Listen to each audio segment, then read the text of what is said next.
자, 오늘 본문의 말씀은 사무엘하 7장에 있는 말씀이에요. 일명 다윗 언약이라고 불리는 이 말씀인데 참 귀하고 복된 그런 본문의 말씀 가운데 한 구절입니다. 그래서 본문의 말씀에서 보게 되면 다윗은 자신은 백향목궁에 거하고 있는데 하나님의 법궤는 휘장 가운데 있는 것을 보고 이 다윗이 하나님의 전을 건축하고자 이렇게 간절히 소망을 했습니다. 그래서 오늘 본문의 말씀은 제목은 다윗이 하나님의 전을 건축하고자 소망하니라 라는 말씀의 제목으로 주일 오전 예배 시간 은혜 나누도록 하겠습니다. 제목을 한번 따라서 해보세요. 다윗이 하나님의 전을 건축하고자 소망하니라. 어디를 건축하려고 했다고요? 하나님의 성전을 건축하고자 소망을 했어요. 그러나 이 참 좋은 마음을 품었는데 하나님께서 이걸 허락하시지 않았습니다. 그리고 그의 후손에게 이 일을 맡기겠다라고 하시고 선지자 나단을 통하여서 이 언약의 말씀을 주셨던 거예요. 첫 번째 1절부터 3절까지 있는 것처럼 오늘 말씀의 제목처럼 다윗이 하나님의 성전을 건축하고자 간절하게 소망을 품었습니다. 1절 보시면은요. 1절 여호와께서 사방의 모든 대적을 파하사 왕으로 궁에 평안히 거하게 하신 때에 자, 여호와께서 사방의 모든 대적을 파해사 다윗이 이제 사방의 모든 대적을 물리치고 나라가 평안했을 때에 이 다윗은 제일 먼저 생각한 것이 뭘 건축하려고요? 하나님의 성전을 건축할 마음을 가졌던 거예요. 다윗은 하나님께서 사방의 대적을 다 물리치고 이스라엘이 견고케 되고 자신이 평안한 궁에서 태평을 누리게 되는 것이 자신의 능력이 아니라 누구의 은혜로? 하나님의 은혜로 된 줄로 알고 그 은혜에 보답할 생각으로 하나님의 성전을 건축하고자 했던 거예요. 참 좋은 마음을 먹었던 거죠. 2절의 말씀인데 2절 보시면 왕이 선지자 나단에게 이르되 볼지어다 나는 백향목궁에 거하거늘 하나님의 궤는 휘장 가운데 있도다. 왕이 선지자 나단에게 이르되 하나님의 성전을 건축할 마음을 품었던 이 다윗이 고심하던 끝에 자기 옆에 있었던 나단이라고 하는 선지자에게 자신의 마음을 얘기를 하는 거예요. 상의를 했던 거지요. 나단 선지자는 다윗이 하나님의 뜻에 합당한 왕이 되도록 크게 여러 가지로 많이 도와줬던 왕이에요.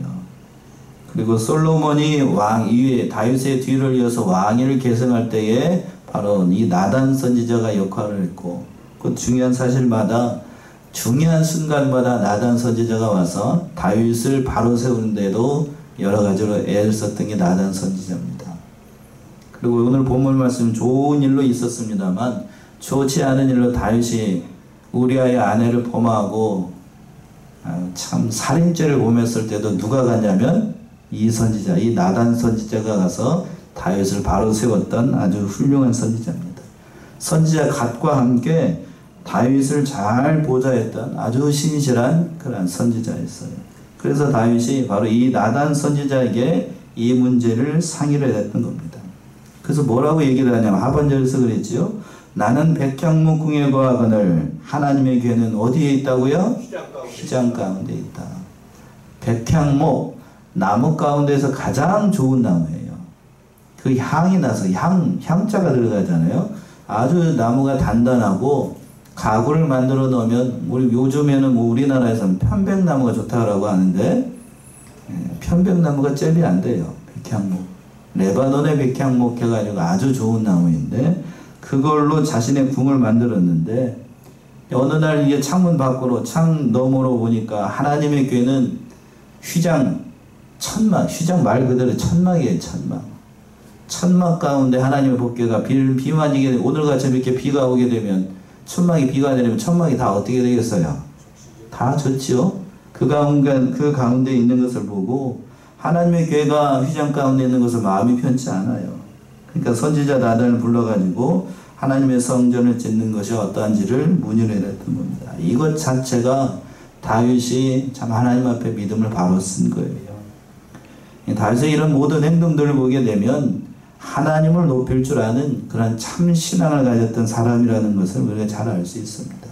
다윗은 그러니까 환난과 핍박을 당할 때도 하나님을 떠나지 아니하고 신앙으로서 그 모든 일들을 잘 싸워나갔던 사람이고, 그리고 하나님께서 이렇게 평안하고 좋은 때를 주셨을 때에도 그 신앙 자세를 흐트러뜨리지 않고 하나님의 영광을 위해서 성전을 건축하고자 그런 열정을 가지고 있었던 거예요. 보통의 경우에는 사람이 어려울 때에는 지푸라기라도 잡는 심정으로 하나님 앞에 나와서 기도하는 신용도 좀 하고, 하나님 이번만 좀 살려주시면 열심히 봉사하겠습니다 하면서 어려울 때는 누구를 찾아요? 하나님을 찾습니다. 자기가 몸에 어디가 아프다든지 가정적으로 어렵다든지 사업이 위태롭다든지 그러면 하나님을 찾는 것처럼 해요. 그런데 고난을 당할 때는 하나님을 찾는데 평안하고 좋을 때, 이른바 본문의 말씀이 있는 것처럼 다윗처럼 이런 형통한 때를 만나게 되고 자신이 평안할 때에는 하나님을 잊어버리고 자기 실력으로 이 모든 일들이 된 줄로 알고 교만하고 나태한 신앙으로 빠지는 경우가 많이 있습니다. 여기 계신 분들은 한 분도 그런 분이 없을 줄 알아요. 예. 그런데 성경적인 예로만 봐도 우리가 잘 알 수 있어요. 예수님께 고침을 받았던 10명의 문둥병자가 있습니다. 문둥병. 지금 뭐라고 그러죠? 나병이라고 그러죠? 예. 나병이라고 얘기를 하는데, 그때 당시에는 이게 불치병이 한 번 걸리면 불치병이라고요. 그래서 다른 사람하고도 격리가 되고 밖에서, 문 밖에서 있었던 아주 그냥 천병이라고 해서 지금도 우리나라도 그렇게 이제 어디죠? 소록되어 격리가 되어 있는데 그 유전병이라고 얘기합니다. 그래서 그 10명의 문둥병가 예수님을 통해서 고침을 받았는데, 그 고침을 받고 난 다음에 예수님에게 와가지고 그 감사를 표했던 건 몇 명밖에 안 되냐면, 몇 명이요? 한 명밖에 안 됐습니다. 누가 17장을 한번 가보세요.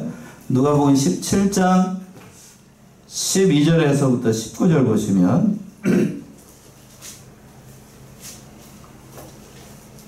예수께서 예루살렘으로 가실 때 사마리아와 갈릴리 사이로 지나가시다가 한 촌에 들어가시니 문둥병자 10명이 예수를 만나 멀리 서서 소리를 높여 가로되 예수 선생님이여 우리를 긍휼히 여기소서 하거늘 보시고 가라사대 가서 제사장들에게 너희 몸을 보이라 하셨더니 저희가 가다가 깨끗함을 받은지라. 그 중에 하나가 자기의 나은 것을 보고 큰 소리로 하나님께 영광을 돌리며 돌아와 예수의 발 아래 엎드리어 살해하니 저는 사마리아인이라. 예수께서 대답하여 가라사대 10사람이 다 깨끗함을 받지 아니하였느냐? 그 9은 어디 있느냐? 이 이방인 위에는 하나님께 영광을 돌리러 돌아온 자가 없느냐 하시고 그에게 이르시되 일어나 가라 내 믿음이 너를 구원하였느니라 하시더라. 예, 10명이 병에서 노임을 받았습니다. 그러면 당연히 몇 명이 와서 감사해야 돼요. 10명이 다 와서. 10명이 다 와서 감사해야 되는데 9명은 어떻게 가고? 집으로 가고 집으로 가고, 한 사람, 그것도 정통 유대인이 아니고 어떤 사람이요? 사마리아 사람, 이방인만 와서 하나님 앞에 예수님 앞에 감사드렸어요. 우리라고 별반 다르지 않았습니다. 당장 내 앞에 발등에 불 떨어져 가지고 죽을 것 같은 위기를 만나게 되면 하나님 살려주세요. 이번 한 번만 봐주면 제가 하나님 앞에 충성할게 하다가 정작 그 위기를 벗어나게 되면 나 몰라라 할 때가 많아요. 그런데 오늘 본문의 말씀에 보게 되면 다윗은 자기가 평안하고 백향문 궁에 거하다가 창문 밖으로 뭘 봤어요? 하나님의 휘장을 보고 그 휘장 가운데 있는 하나님의 궤를 보고 난 다음에 마음이 편치가 않아요. 이게 진정한 신앙인의 자세지. 그래서 건축하고자 했습니다. 그걸 들었던 나단 선지자가 한마디로 이걸 허락을 합니다. 3절의 말씀이에요. 3절 보시면 나단이 왕께 고하되 여호와께서 왕과 함께 계시니 무릇 마음에 있는 바를 행하소서. 예, 한마디로 듣고 나단이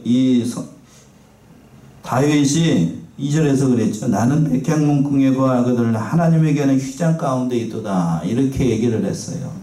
그랬더니 그 얘기를 듣자마자 나단 선지자가 3절처럼 얘기를 하는 겁니다. 나단이 왕께 고하되 여호와께서 왕과 함께 계시니 무릇 마음에 있는 바를 행하소서. 그러니까 이 말은 성전을 지으라는 얘기예요? 짓지 말라는 얘기예요? 지으라는 얘기죠. 지으라는 얘기. 참. 그러니까 여러분들이 성경을 읽을 때에 다윗과 이 나단의 말을 보게 되면 그 말을 할 때에 아주 고수에 있는 사람들이 말을 한다는 사실을 여러분들 아시겠습니까? 직접 다윗은 직접 물어볼 수 있어요. 내가 성전을 짓고 싶은데 나단 선지자는 어떻게 생각하세요? 이렇게 물어보지 않고 비유로 얘기를 하죠. 자기는 어디에 있는데? 백향로 궁에 있는데 하나님의 교회는 어디에 있다고? 휘장 가운데 있습니다. 라고 이렇게 고급지게 물어봐요. 그랬더니 나단 선지자가 그걸 알아차리고 마음에 있는 바를 어떻게 하소서? 행하소서. 아주 고급지게 얘기를 한다고요. 이건 하라는 얘기. 그 마음을 잊고 다윗의 마음을 잊고 그 마음에 있는 바를 행하소서. 그게 하나님의 뜻일 겁니다. 라고 이렇게 이 나단 선지자가 아주 흔쾌히 허락을 했던 거예요. 그러나 이거는 나단 개인의 생각이고 하나님의 뜻은 이와 같지 않았습니다. 개인적으로 판단할 때는 그것이 맞는 것 같은데 그러나 하나님은 이걸 허락하시지 않았어요. 왜 허락하시지 않았는가는 뒤에 가서 나옵니다. 이걸 통해서 우리가 한 가지 알 수 있는 건 하나님의 선지자라고 해서 모든 것이 다 옳게 판단하는 건 아니다라는 사실을 알 수 있어요. 그러니까 오묘한 섭리도 직접 이 선지자 개인적인 판단을 할 것이 아니라 누구에게 물어봐야 된다고요? 아무리 좋은 뜻이라도 그것이 하나님의 뜻에 맞는지를 먼저 물어봐야 돼요. 그래서 두 번째 보시게 되면 4절부터 7절까지 보시게 되면 그러나 하나님께서 다윗의 성전을 건축하는 걸 허락하지 않으셨습니다. 4절의 말씀이에요. 4절. 그 밤에 여호와의 말씀이 나단에게 임하여 가라사대. 그 밤에 여호와의 말씀이 나단에게 임하여 가라사대. 그 밤이라고 하는 건 아마 성전을 짓겠다는 이 다윗의 말을 듣고 이 나단 선지자가 자기 집으로 와가지고 하나님 앞에 기도했던 것 같아요. 그 밤. 그날 밤에 와가지고 하나님께서 하나님 앞에 나단 선지자가 기도를 하니까 밤중에 기도하는 가운데 하나님이 이상으로 나타났든지 뭐 꿈에 나타났든지 나타나가지고 나단 선지자에게 이 말씀을 하시는 겁니다. 그래도 또 한 가지 중요한 사실은 여호와의 말씀이 누구에게 임했다고요? 나단에게 임했습니다. 하나님의 성전을 건축할 계획을 들었던 이 다윗에게 직접 임재해가지고 하나님 말씀하실 수도 있는데 굳이 누구에게 임하셨어요? 나단 선지자에게 임했어요. 여기에는 중요한 의미가 담겨 있어요. 먼저 나단 선지자에게를 통해서 하나님의 뜻을 알리는 것이 매우 중요한 의미가 담겨 있는 게 뭐냐면 1차적으로 이 왕국 이스라엘은 다윗 혼자서 다스리는 나라가 아니고 누구랑 협력해야 된다는 거예요. 다른 사람하고 협력해야 특별히 누구랑? 선지자 나단과 협력해야 된다는 사실. 혼자 할 수가 없어요. 제가 성안교회 담임 목사입니다만 저 혼자 이 성안교회를 할 수 있는 게 아니에요. 누가 있어야 되죠? 여러분들이 있어야 됩니다. 바로 그래서 하나님께서 꿈에 직접 다윗에게 나타날 수도 있는데 누구에게 임해서? 나단에게 임해서 이것을 하도록 했어요. 이게 하나님이 세우신 질서입니다. 그렇게 하도록 했고 또 한 가지 중요한 사실은 만약에 다윗에게 직접 나타나지 않고 또 나단에게 나타나지 않고 나단 말고 다른 선지자가 있었어요. 갓이라고 하는 선지자도 있었고 다른 선지자가 있었는데 하나님께서 그 선지자에게 임해가지고 하나님의 뜻은 이렇다라고 얘기를 하면 나단이 어떻게 되겠어요? 네? 곤란해져요. 나단이 선지자인데 자기는 다윗에게 가가지고 이렇게 하나님의 뜻입니다 라고 얘기했는데 다른 선지자가 와가지고 하나님이 저에게 이렇게 말씀하셨습니다 그러면 혼란이 생겨요. 누가 하나님의 뜻인지 알 수가 없다고요.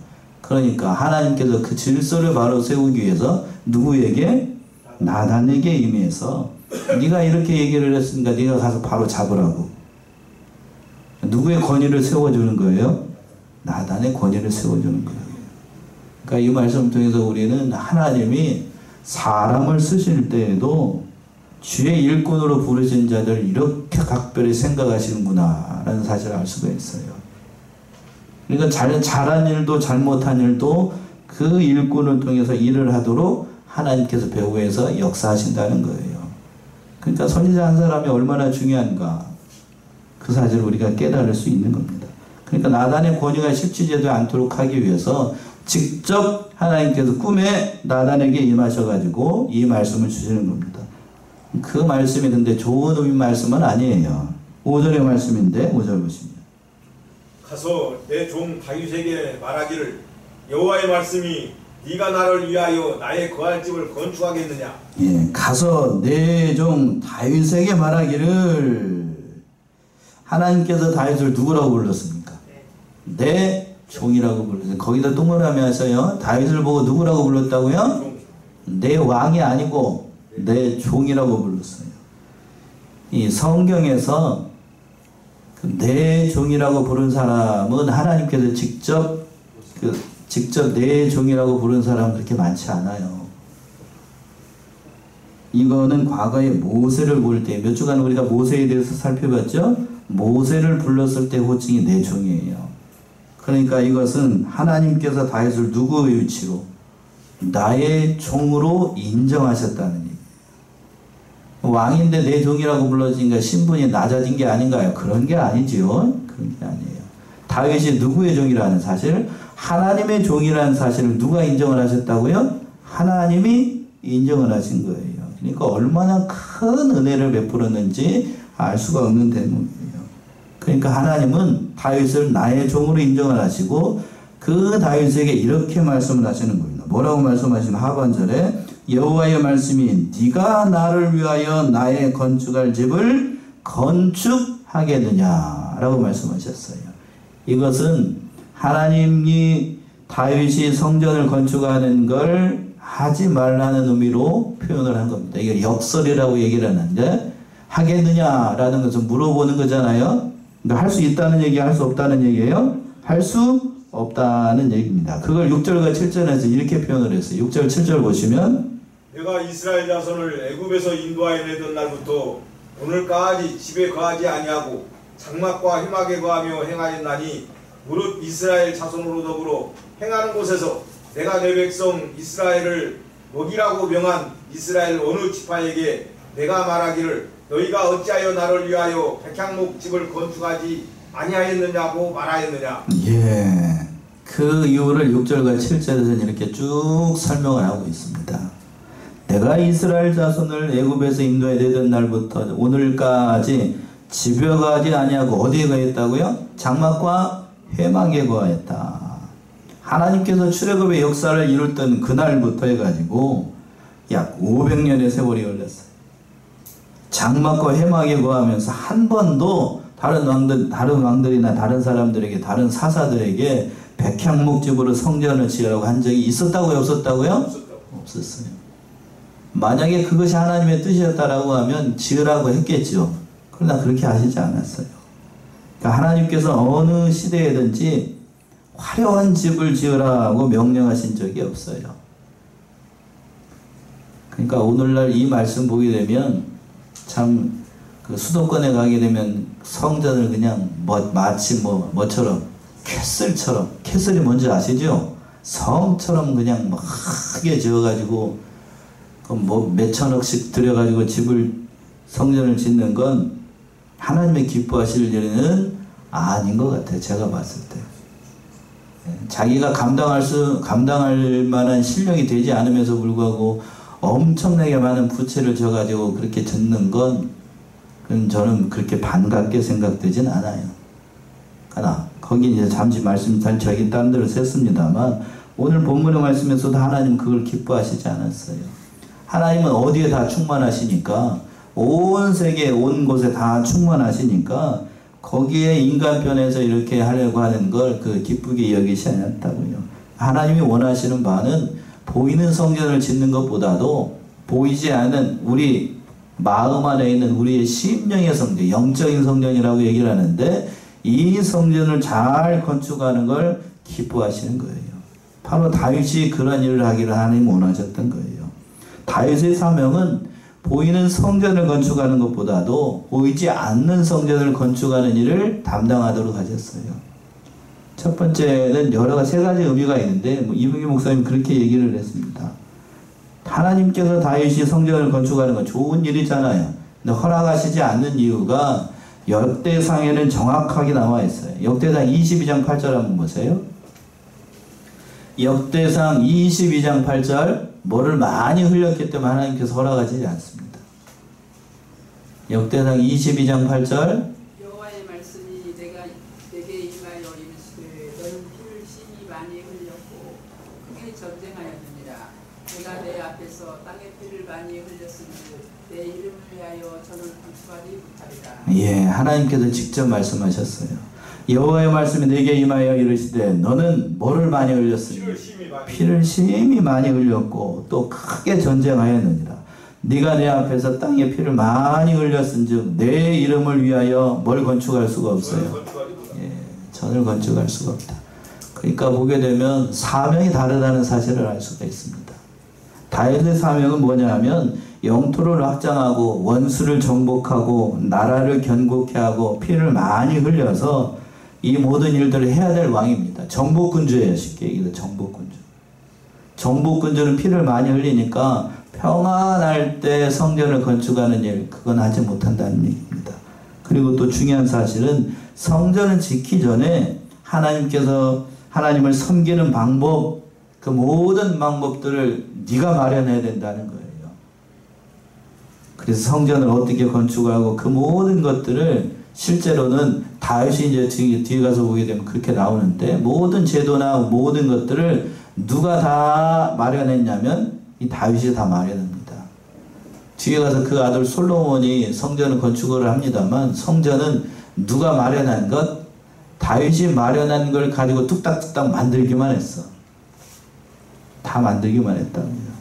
실질적인 의미로 본다라고 하면 다윗이 건축했다라고 해도 과언은 아니에요. 그 모든 것, 은금, 보물, 수많은 재료들 다윗이 준비합니다. 그걸 하나님께서 다윗에게 맡기신 거예요.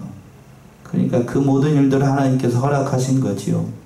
은혜로 허락하신 거예요. 그러나 하나님은 다윗의 손으로는 짓지 못하도록 하셨습니다. 그게 하나님께서 세우신 질서이기 때문에. 그런데 그 마음 받으셨어요. 그 말씀이 마지막 세 번째 보시게 되면 8절부터 17절까지 하나님께서 다윗의 나라를 견고하게 할 것을 언약으로 주셨어요. 그 말씀이 오늘 말씀에서 8절에서부터 17절까지 보시게 되면 5가지 복으로 허락을 하시는데 참 귀한 말씀입니다. 먼저 첫 번째는 8절과 9절에서 보시면 그러므로 이제 내 종 다윗에게 이처럼 말하라. 만군의 여호와께서 이처럼 말씀하시기를 내가 너를 목장 곧 양을 따르는 데서 취하여 내 백성 이스라엘의 주권자를 삼고 네가 어디를 가든지 내가 너와 함께 있어 내 모든 대적을 내 앞에서 멸하였은즉 세상에서 존귀한 자의 이름같이 내 이름을 존귀케 만들어 주리라. 예, 개인에게 다윗 개인에게 하나님께서 첫 번째 복을 주신 거예요. 9절 하반절에서 그랬습니다. 세상에서 존귀한 자의 이름같이 네 이름은 어떻게 만들어주겠다고요? 존귀하게 만들어주겠다. 다윗 개인에게 하나님께서 복을 주셔가지고 본래의 다윗의 직업은 뭐였냐면 양 키우는 목동입니다. 이세의 마지막 아들이잖아요. 막내입니다. 8번째 아들 막내예요. 막내를 양 키우는 목동에서 신분해서 뭘 만들었어요? 사울 왕의 뒤를 이어서 이스라엘의 통일 왕국의 첫 번째 왕으로 누구를 세워요? 다윗을 세웁니다.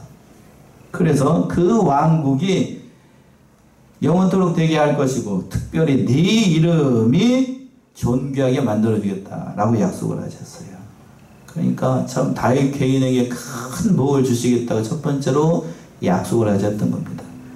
첫 번째는 다윗의 이름을 존귀하게 만들어주겠다고 하나님께서 8절과 9절에 약속을 하셨고, 두 번째는 이스라엘을 평안하게 해주겠다라고 10절과 11절에 얘기합니다. 10절 11절 보시면 내가 또 내 백성 이스라엘을 위하여 한 곳을 정하여 저희를 심고 저희로 자기 곳에 거하여 다시 옮기지 않게 하여 악한 요로 전과 같이 저희를 해하지 못하게 하여 전에 내가 사사를 명하여 내 백성 이스라엘을 다스리는 때와 같지 않게 하고 너를 모든 대적에게서 벗어나 평안케 하리라. 여호와가 또 내게 이르노니 여호와가 너를 위하여 집을 이루고. 예, 10절에서 그랬습니다. 내가 또 내 백성 이스라엘을 위하여 한 곳을 정하여 저희를 심고. 그러니까 이스라엘을 평안하게 만들어주겠다라고 약속하신 거예요. 이스라엘을 평안하게 하겠다. 이스라엘 위해서 한 곳을 정한다는 얘기는 하나님께서 이스라엘 백성들을 가나안 땅에다가 심고 다시 옮기지 않도록 복을 주시겠다. 대적을 막아주고 그 모든 일들을 해서 이스라엘 백성들이 그 땅에서 평안하게 살 것을 약속을 하신 거예요. 실제로 다윗과 솔로몬 시대 때에 이스라엘이 참 그 아들 때에 큰 복을 누리게 됐습니다. 여호와가 너를 위하여 집을 이루고 다윗의 왕통이 끊이지 않게 하실 것을 약속을 했던 거예요. 앞에서 8절과 9절은 다윗 개인에게, 10절과 11절에서는 이스라엘에게 복을 주시겠다라고 약속을 하셨어요. 그리고 12절과 13절에서 보시게 되면 네 후손이 성전을 건축하게 될 것이다 라고 약속했습니다. 12절 13절 보시면 내 수완이 차서 내 조상들과 함께 잘 때에 내가 내 몸에서 날 자식을 내 뒤에 세워 그 나라를 견고케 하리라. 저는 내 이름을 위하여 집을 건축할 것이요 나는 그 나라 이를 영원히 견고케 하리라. 예, 내 수완이 차서 내 조상과 함께 잘 때에 다윗이 죽고 난 다음에 네가 내 몸에서 날 자식을 내 뒤에 세워 그 나라를 건고케 하리라. 저는 내 이름을 위하여 집을 건축할 것이요. 이게 누굴까요? 솔로몬을 얘기를 하죠. 이제 역사적인 의미로는 솔로몬을 얘기를 하는 거고, 궁극적으로는 누구를 약속을 하신 거냐면 바로 네 몸에서 날 예수 그리스도를 약속을 하신 거예요. 그 나라가 영원히 될 것을 약속을 하셨던 겁니다. 그러니까 역사적으로는 솔로몬이 다윗의 뒤를 이어서 그 성전을 건축했고, 그 영적인 의미로, 궁극적인 의미로는 바로 예수 그리스도께서 영원한 나라를 세워주실 것을 약속을 하셨던 거예요. 참 귀한 복을 받았던 겁니다. 그리고 네 번째 복이 뭐냐면 14절과 15절에 있는 것처럼 내가 아비가 되어서 인생 채찍으로 저희를 징계할 것이다 라고 말씀하셨습니다. 14, 15절 보시면 나는 그 아비가 되고 그는 내 아들이 되리니 저가 만일 죄를 범하면 내가 사람 막대기와 인생 채찍으로 징계하려니와 내가 내 앞에서 패한 사울에게서 내 은총을 빼앗은 것 같이 그에게서는 빼앗지 아니하리라. 예, 14절과 15절 말씀은 네 번째 복인데 하나님이 아버지가 되어주셔서 인생 채찍으로 저희를 징계할 것이라는 얘기입니다. 14절에서는 나는 그 아비가 되고 그는 나의 뭐가 돼요? 아들이 되고 저가 만일 죄를 범하면 하나님께서 뭐하고 벌로? 사람 막대기와 인생 채찍으로 저희를 어떻게 한대요? 징계한다라고 되어 있습니다. 아버지가 되는 건 참 좋은 거예요. 그리고 그 사람이 나의 아들이 된다라고 하는 건 좋은 일인데, 그런데 만일 그 아들이 자기 하나님 앞에서 범죄하게 되면 사람 막대기와 인생 채찍으로 징계하겠다라고 말씀했어요. 그 사람을 바로 세우기 위해서 하나님께서 그 아들이 잘못된 방향으로 가면 내 이놈하고 어떻게 하겠다는 얘기예요? 혼내시겠다는 얘기입니다. 그러나 불택자는 하나님께서 어떻게 하신다라고 되어 있냐면 로마서에서 우리가 배웠습니다. 가만 놔둡니다. 그걸 신약적으로 뭐라고 그런다고요? 유기라고 했어요. 내버려 두십니다. 내버려 두십니다. 혼내는 게 아버지인가요? 혼내지 않고 가만히 보고 있는 게 아버지인가요? 어느 쪽이 아버지요? 우리 안 집사님, 혼내는 게 아버지예요? 혼 안 내는 게 아버지예요? 어느 쪽이에요? 누가 아버지요? 예? 혼내는 게 아버지죠? 근데 오늘날 아버지들이 자식들이 잘못하게 되면 혼을 내는 것보다도 혼을 안 내는 게 아니라 못 냅니다. 못 내. 그러나 성경 말씀은 하나님은 결코 그 아들이 삐뚤어진 방향으로 가면 뭐하고 뭘로 징계를 하신다고요? 사람 막대기와 인생 채찍으로 징계할 것이라고 했어요. 사람 돼야 되니까. 자, 히브리 여기서만 그랬는가? 히브리서 12장 한번 가보세요. 히브리서 12장 5절에서부터 8절 보시면 히브리 12장 5절에서부터 8절 또 아들들에게 권한 것 같이 너희에게 권면하신 말씀도 이적도다 이뤘으되 내 아들아 주의 징계하심을 경히 여기지 말며 그에게 꾸지람을 받을 때 낙심하지 말라. 주께서 그 사랑하시는 자를 징계하시고 그가 받아들이시는 자들마다 채찍질하시니라 하였으니 너희가 참으면 징계를 받기 위함이라. 하나님의 아들과 같이 너희를 대우하시나니 어찌 아버지가 징계하지 않는 아들이 있으리요. 징계는 다 받는 것이거늘 너희에게 없으는 사생자요 친아들이 아니니라. 예. 뭐라고 얘기를 했어요? 히브리서는. 자, 5절부터 봅시다. 또 아들들에게 권하는 것 같이 너에게 권면하신 말씀을 잊었도다. 일러스되 내 아들아 주의 징계하심을 어떻게 여기지 말고 경히 여기지 말며 그에게 꾸지람을 받을 때 어떻게 하라? 낙심하지 말라. 주께서 그 사랑하시는 자를 어떻게 하고 징계하시고 그의 받으시는 아들마다 어떻게 하고 채찍질하시나니 너희가 참으면 징계를 받기 위하며 하나님의 아들과 같이 너희를 대우하시나니 어찌 아비가 징계하지 않는 아들이 있으리요. 징계는 다 받는 것이오늘 너희에게 없으면 뭐고 사생자요 참 아들이 아니라는 얘기예요. 그러니까 하나님께서 우리 인생 가운데 직접 개입하셔서 징계하시는 것은 나를 누구로 인정하신다는 얘기예요. 아들로 인정하신다. 참 아들로. 진짜 아들로 인정하시는 거예요.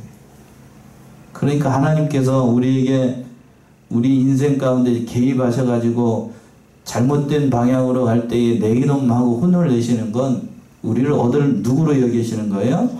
아들로 여기시는 거예요. 아들로. 믿으십니까? 예. 그러니까 하나님 앞에 혼날 때에 잘 혼나셔요. 잘 혼나셔. 잘 혼나셔. 제가 이 말씀 준비하면서 오늘 5가지 복이 나오게 되는데 여러분들의 인생 가운데 어떤 복이 가장 중요할까? 마지막으로 복이 16절 17절이에요. 16절 17절. 내 집과 내 나라가 내 앞에서 영원히 보존되고 내 위가 영원히 경고하리라 하셨다 하라.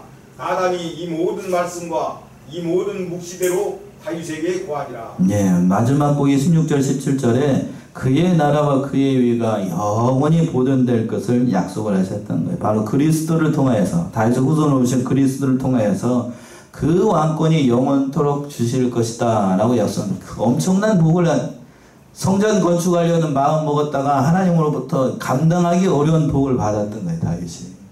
그러니까 우리도 뭐를 건축하려고 애를 써야 되겠어요? 성전을 건축할 마음을 품어야 됩니다.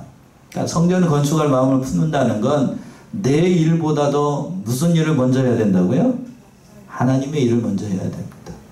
어느 목사님이 이렇게 얘기하신 적이 있어요. 내가 하나님의 일을 하면 하나님은 누구의 일을 하실 것 같아요? 내 일을 하셔요. 부족한 사람이 하나님의 일을 감당하느라고 하면 내 일은 돌볼 시간이 있어요? 없어요? 없어요. 그러면 내 일을 못하니까 내 일은 누가 하는 거예요? 하나님이 해주셔요. 자, 이치적으로 생각하면 내가 내 일 하는 게 좋겠어요? 하나님이 내 일 하는 게 좋겠어요? 예? 어느 게 좋겠어? 그러니까 우리는 저기 하는 것보다도 세상 일 하는 것보다 하나님 일에 매여 사는 게 참으로 중요한 거예요. 하나님께서 복을 주시겠다고 약속을 했으니까. 오늘 본문의 말씀에서 보시게 되면 하나님께서 구체적으로 5가지 복을 허락하셨어요. 첫 번째는 7절과 8절에서 다윗의 이름을 어떻게 하겠다? 존귀하게 만들어주겠다 라고 약속했고, 두 번째는 10절과 11절에서 이스라엘을 어떻게 해주시겠다? 평안하게 해주시겠다. 그리고 세 번째 복이 12절과 13절에서 네 후손이 성전을 건축할, 바로 솔로몬이 성전을 건축하겠다. 그리고 네 번째는 아비가 되어주셔서, 하나님의 아비가 되어주셔서 뭘로 징계를 할 것이다? 사람 막대기와 인생 채찍으로 징계하실 것이다. 마지막으로 5번째, 그의 나라와 그의 일을 영원토록 해주시겠다고 16절과 17절 얘기를 했어요. 자, 그렇다라고 하면 우리 한 가지만 더 말씀하고 말씀 마칠게요. 5가지 복이 있는데 여러분 어느 복이 제일 좋은 것 같습니까? 제가 원하는 답이 있겠죠. 1, 2, 3, 4, 5번. 우리가 인생 살아갈 동안에 물론 다 좋습니다. 그러나 제가 이게 성경을 연구하면서 보니까 4번째 복이 우리 인생 가운데서는 가장 중요한 것 같아요. 우리가 이 세상 살아갑니다. 이 세상 살아갈 동안에 하나님이 나의 뭐가 된다고요?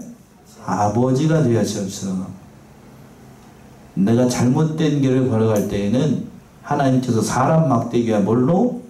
인생 채찍으로 개입하시는 게 복입니다. 믿으십니까? 사람은 이 세상 살아갈 동안에 좋은 길만 가는 게 아니에요. 선한 길로만 가는 게 아니라고. 그러나 하나님께서 친히 인생 가운데 들어오셔가지고 너 그 길로 가면 안 돼 라고 개입하시는 게 복이라고요. 믿으십니까? 그게 복이에요. 그게 복. 근데 오늘날에는 못된 사람들이 다 악해져서 그러는지 하나님의 인생 가운데 개입하는 걸 싫어합니다. 싫어해요. 간섭한다고 그러고 왜 나의 인생 가운데 이렇게 개입합니까? 그러나 그게 복입니다. 그게 복이에요. 잠시 말씀을 드리면 자 우리 교단이 창립자였던 이규영계 목사님이 소천하시고 지금 시간이 좀 지났어요. 그리고 났더니 교단에 어떤 일이 있는 거 다 얘기해 드릴 수는 없습니다만 그렇게 됐어요. 아시는 분들은 아시겠죠. 지금 이 시간 생각해 보니까 큰 목사님이 있는 게 좋았어요? 없는 게 좋았어요? 있는 게 좋습니다. 영권도 그렇고 교단의 모든 일들도 그렇고 지금 이 시간에 세상 돌아가는 모든 이치를 목사님이 살아계시더라고 하면 제자들이 가가지고 여쭤볼 텐데 지금은 그럴 만한 형편이 되지 못해요. 참 한국 교계의 큰 별이었는데 지금은 그 한국 교계를 이끌고 나가있던 큰 목사님들이 다 지금 소천하셨습니다. 조영계 목사님도 가셨고 다른 분들도 다들 가시잖아요. 그러니까 우리가 이 사실을 깨닫는다라고 하면 인생 채찍으로 징계하신 하나님은 우리 인생 가운데 친히 임재하신다는 것이 얼마나 큰 복인지를 깨달아서 우리도 다윗과 같이 이러한 성전을 건축하는 마음을 품을 때에 하나님께서 이런 복을 주신다는 것을 깨달아서 먼저 무슨 일을 먼저 하자고요? 내 일을 먼저 하는 게 아니고 하나님의 일을 먼저 해서 하나님께서 예비하신 모든 복을 누리는 사랑하시는 성도님들 모두가 되시기 바랍니다. 기도하겠습니다.